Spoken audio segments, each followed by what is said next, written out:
अगर आपके घर में ट्रैक्टर है, ट्रांसपोर्ट का काम है या आप रोजाना बड़ी मात्रा में डीजल खरीदते हैं, तो ये खबर आपकी जेब और आपकी प्लानिंग दोनों बदल सकती है।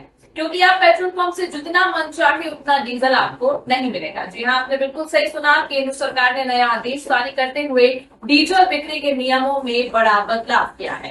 अब कोई भी व्यक्ति एक दिन में 200 लीटर से ज्यादा डीजल नहीं खरीद पाएगा। इसके अलावा फैक्ट्रियों, टेलीकॉम कंपनियों, बड़ी ट्रांसपोर्ट कंपनियों और कमर्शियल यूजर्स को रिटेल पेट्रोल पंपों से डीजल देने पर रोक लगा दी गई है। उन्हें अब केवल बल्क सप्लाई प्वाइंट से ही ईंधन खरीदना होगा, जहां डीजल की कीमत आम पेट्रोल पंपों से करीब 40 रुपए प्रति लीटर ज्यादा होगी। सरकार का कहना है कि कुछ बड़े खरीदार सस्ते रिटेल पंपों से भारी मात्रा में डीजल खरीद रहे थे, जिससे आम लोगों के लिए ईंधन की कमी का खतरा बढ़ रहा था। यही वजह है कि फिलहाल 90 दिनों के लिए यह नियम लागू किया गया है। हालांकि सरकार ने साफ किया है कि देश में पेट्रोल, डीजल और एलपीजी की कोई कमी नहीं है और लोगों को घबराकर ईंधन जमा करने की जरूरत नहीं है।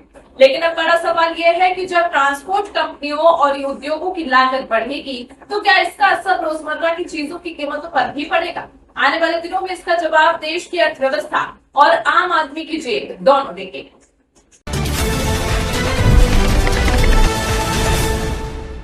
क्या सरकार ने डीजल पर नई पाबंदी लगा दी है? क्या अब पेट्रोल पंप से मनचाहा डीजल नहीं खरीद पाएंगे?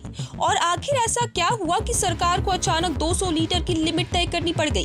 11 जून 2026 को पेट्रोलियम मंत्रालय ने एक नया आदेश जारी किया है, जिसका नाम भले ही लंबा है, लेकिन इसका असर सीधे पेट्रोल पंप और डीजल खरीदने वालों पर पड़ने वाला है। आइए आसान भाषा में समझते हैं कि पूरा मामला क्या है। दरअसल सरकार ने motor spirit and high speed diesel temporary regulation of supply through retail outlets order 2026 जारी किया है। आसान भाषा में कहे तो ये आदेश पेट्रोल और डीजल की बिक्री को लेकर है। इस आदेश के तहत अब कोई भी इंडस्ट्रियल, कमर्शियल या इंस्टीट्यूशनल कंज्यूमर यानी फैक्ट्री, कंपनी या बड़ी संस्थान सीधे पेट्रोल पंप से डीजल या पेट्रोल नहीं खरीद सकेगी। इसके अलावा आम ग्राहकों के लिए भी एक सीमा तय की गई है।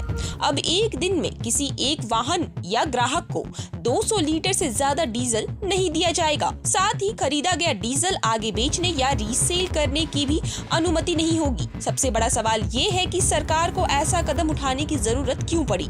सरकार का कहना है कि देश के कई हिस्सों में पेट्रोल और डीजल की बिक्री में अचानक असामान्य बढ़ोतरी देखने को मिली है।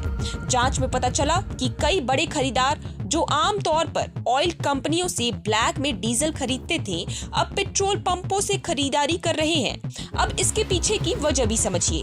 इस साल वेस्ट एशिया में हुए संघर्ष और वैश्विक बाजार में कच्चे तेल की कीमतों में तेजी के कारण डीजल के बल्क रेट काफी बढ़ गए हैं। लेकिन आम जनता को राहत देने के लिए सरकार ने पेट्रोल पंपों पर रिटेल कीमतों में उतनी बढ़ोतरी नहीं होने दी है। यही कारण है कि रिटेल और बल्क प्राइस के बीच बड़ा अंतर पैदा हो गया है। उदाहरण के लिए दिल्ली में डीजल का रिटेल रेट करीब 95 रुपए 20 पैसे प्रति लीटर था, जबकि वहीं डीजल बल्क खरीदने वालों के लिए लगभग 134 रुपए 50 पैसे प्रति लीटर पड़ रहा था, यानी हर लीटर पर करीब 39 रुपए का अंतर। अब सोचिए, अगर कोई फैक्ट्री रोज हजारों लीटर डीजल खरीदती है, तो वो महंगा बल्क डीजल क्यों खरीदेगी? जाहिर है वो सस्ता डीजल लेने के लिए पेट्रोल पंप की तरफ रुख करेगी। यही वजह रही कि कई बड़े खरीदार पेट्रोल पंपों से भारी मात्रा में डीजल लेने लगे।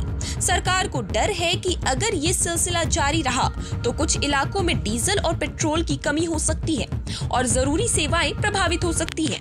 अब सवाल ये है कि ये बल्क खरीदार कौन है?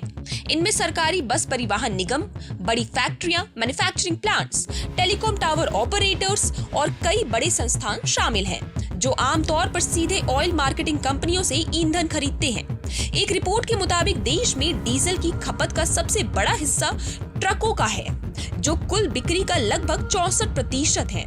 इसके बाद कृषि क्षेत्र, बिजली उत्पादन के लिए इस्तेमाल होने वाले जनरेटर और मोबाइल टावर आते हैं। फिलहाल ये आदेश 90 दिनों के लिए लागू किया गया है। सरकार का कहना है कि इसका मकसद आम उपभोक्ताओं के लिए पेट्रोल और डीजल की उपलब्धता सुनिश्चित कराना है और किसी भी तरह की स्थानीय कमी को रोकना है। अब देखना होगा कि ये अस्थायी फैसला आगे बढ़ाया जाता है या बाजार की स्थिति सामान्य होने पर वापस ले लिया जाता है।